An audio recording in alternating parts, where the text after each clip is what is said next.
pour le loyer, il faut être réaliste.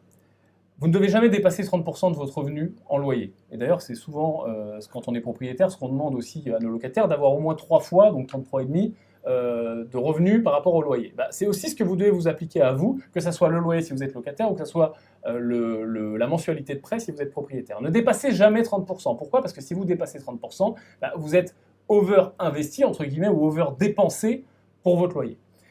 Ce qui est bien, c'est de viser 15.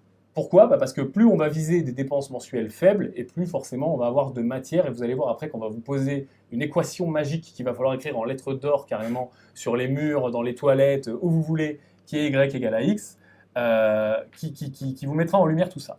Donc Guillaume, on est d'accord là-dessus, jamais plus de 30%. Posez-vous les questions, et si vous êtes déjà à 30, à 40, à 50, à 60%, dans votre liste d'actions, c'est faire quelque chose pour faire descendre ce pourcentage. Soit changer pour louer moins cher, soit éventuellement augmenter mes revenus pour faire descendre ce pourcentage.